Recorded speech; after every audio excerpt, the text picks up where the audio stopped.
ان اللہ فالق الحب والنوا، بے شک اللہ ہی ہے پھاڑنے والا دانے کو اور گٹھلی کو. یعنی زمین میں جو ہم اناج بوتے ہیں، گندم کا دانہ بویا جاتا ہے، اسے پھاڑتا ہے اللہ تعالیٰ، 2 پتیاں باہر نکلتی ہیں اور پھر ایک اس کا پورا بوٹا لگ جاتا ہے. اسی طریقے سے آپ آم کی گٹھلی کو جب بوتے ہیں، شروع میں 2 پتیاں اس کی بھی باہر آتی ہیں، بہرحال پھر سال ہا سال لگتے ہیں، آلموسٹ 8 سال لگ جاتے ہیں اسے پہلی دفعہ پھل دینے کے لیے. تو اللہ تعالیٰ ہی یہ سارے معاملات لے کر چلنے والا ہے. یخرج الحی من المیت، اللہ تعالیٰ نکالتا ہے زندہ کو مردہ سے. زمین مردہ ہوتی ہے، باقی جگہوں پہ قرآن میں آتا ہے کہ ہم مردہ زمین کی طرف بارش بھیجتے ہیں اور ایک دم ہری بھری ہو جاتی ہے. یعنی پوٹینشلی اس کے اندر زندگی ہوتی ہے، لیکن وہ بارش کی برکت سے اللہ تعالیٰ اسے مردے میں سے زندہ نکال دیتا ہے.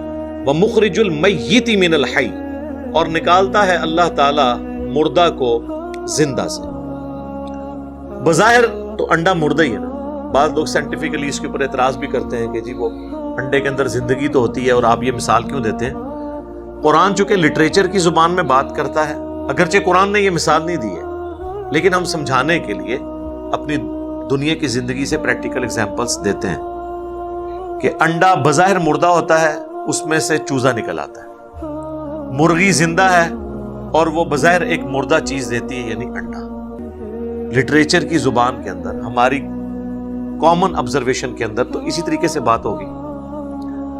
تو زندہ میں سے مردہ، مردہ میں سے زندہ. اور اگر آپ اس کو ایتھیکلی دیکھیں تو کافروں کے گھر مؤمنین پیدا ہو جاتے ہیں، مومنین کے گھر کافر پیدا ہو جاتے ہیں، وہ بھی تو زندہ اور مردہ ہے نا.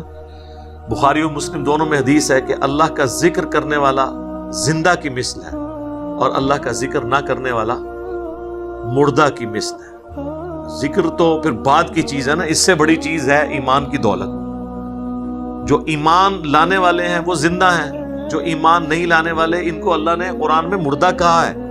سورۃ الانعام میں یہ آیت گزر چکی ہے کہ حق بات وہی قبول کرتے ہیں جو بات کو سن لیتے ہیں، اور مردوں کو تو اللہ تعالیٰ قیامت کے دن ہی اٹھائے گا.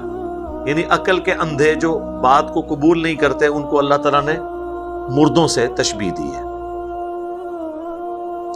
ذالکم اللہ فانا تؤفکون، یہ ہے تمہارا اللہ، تمہارا رب، تو کہاں پھیرے جاتے ہو، کہاں بہہ کے جاتے ہو.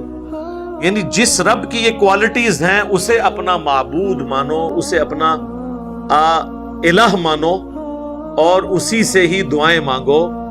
اللہ کو چھوڑ کر اور ہستیوں کی طرف کیوں متوجہ ہوتے ہو، حالانکہ ان کے پاس تو کوئی کوالٹی اس میں سے نہیں ہے کہ وہ گٹھلی میں سے درخت کو نکال لیں، دانے میں سے پودے کو نکال لیں. یہ تو کسی کو پتہ بھی نہیں ہے. لوگ کہتے ہیں جی نگاہ مار کے یہ کر دیتے ہیں وہ کر دیتے ہیں. میرے بھائی زمین کو اللہ نے ایک ہی بار آرڈر دیا ہوا ہے، کتنی تابع فرمان ہے. میں اکثر حیران ہوتا ہوں زمین کے اوپر، مٹی کے اوپر. آپ دیکھیں کہ سڑکوں کے کناروں کے اوپر بھی یہ منظر تو آپ کو اسلام آباد میں کثرت سے نظر آئے گا، کیونکہ وہاں کی آب و ہوا بڑی موزوں ہے اس سبزے کے اعتبار سے. تو بارش کی وجہ سے جب پانی سڑکوں پہ بہتا ہے نا تو وہ ساتھ مٹی کو بھی بہا لے جاتا ہے.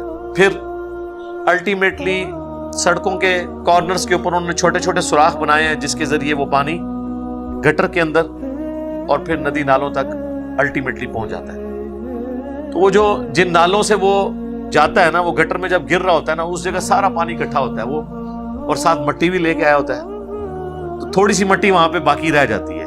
اسی طریقے سے فٹ پاتھ اور سڑک کا جو جوائنٹ ہوتا ہے اس میں بھی آپ دیکھتے ہیں ہلکی سی مٹی رہ جاتی ہے. جناب اس میں سے بھی پودے نکل رہے ہوتے ہیں. دیکھا آپ نے کتنی تابع فرمان ہے یہ مٹی. بس کسی طریقے سے بھی وہاں پہ بیج پہنچ گیا، چاہے وہ کسی چڑیا کے ذریعے پہنچا، کسی اور جانور کے ذریعے پہنچا. زمین چھوڑ دیں آپ، یہ پرانے جو قلعے ہیں، پرانی دیواریں جو مٹی کی چنائی کے ساتھ تھیں، آپ دیکھیں ان پہ بارش ہوتی، اس میں سے بھی کتنے بڑے بڑے درخت نکل آتے ہیں. یعنی اللہ تعالیٰ کا آرڈر ہے مٹی کو دیکھنے میں یہ حقیر چیز ہے لیکن اگاتی ہے.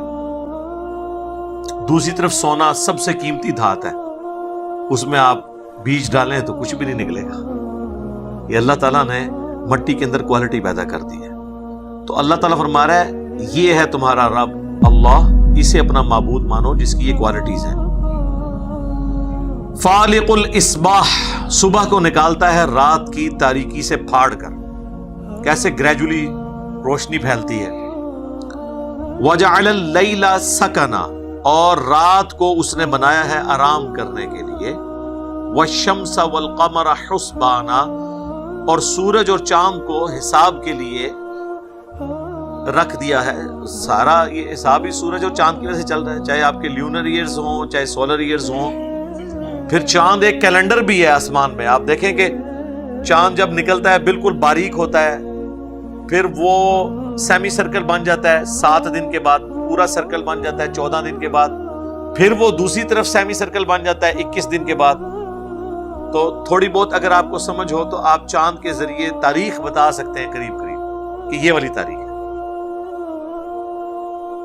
یہ اللہ کی طرف سے کیلنڈر ہے۔ پھر روزانہ کا ایک کیلنڈر 24 گھنٹوں کا، سورج کے نکلنے سے لے کر غروب ہونے تک۔ گھڑیاں تو اب ہم نے بنا لی ہیں نا، پہلے تو لوگ اسی کے ذریعے سب کچھ کرتے تھے نا۔ ورٹیکل چیز اپنے گھر کی چھت پہ گاڑ لیتے تھے، اس کے سائے کے ذریعے نمازوں کے اوقات بھی معلوم کرتے تھے، ٹائمنگ بھی معلوم کر لیتے تھے۔ پھر جس دن سورج نہیں نکلتا تھا اس دن پھر غلطی بھی کھا جاتے تھے۔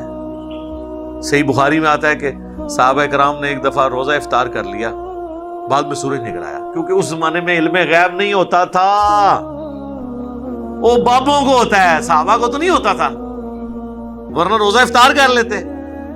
سورج نکل آیا بعد میں، وہ تابعی پوچھتے ہیں کہ پھر کیا کیا تھا؟ انہوں نے کہا پھر اس روزے کی قضا ہی ہم نے دی تھی، کیونکہ ہم تو افطار کر چکے تھے، چاہے غلطی سے کیا، گنتی تو پوری کرنی تھی۔ آج اگر یہ مسئلہ ہو تو پھر ہم ساتھ یہ بھی سوال پوچھیں گے کہ جی اس زمانے میں علم غیب نہیں تھا ہوتا؟ یہاں تو ہمارے بزرگ تو کہتے ہیں جناب سورج تو ہم سے پوچھ کے چڑھتا ہے، ہم تو پوری دنیا کو ایسے دیکھ رہے ہیں جیسے ہتھیلی پہ رائی کا دانا۔ تو آپ لوگ تو صحابہ، آپ لوگوں کے گھوڑوں کے قدموں کی خاک، جو گھوڑے کے نتنے میں بیٹھے اس کو کوئی غوث قطب ابدال نہیں پہنچ سکتا، تو آپ لوگوں کو نہیں پتا چلا، بعد کے بزرگ تو یہ کچھ سب کچھ دیکھتے ہیں۔ اس زمانے میں کہانیاں ہوتی نہیں تھی۔ ہم نے یہ ساتھ ساتھ آپ کے دماغ میں ڈرل کرنا ہے تاکہ آپ کو پتا چلے کہ کس بڑے لیول کا دھوکہ اس امت کو دیا گیا ہے قرآن کے ہوتے ہیں۔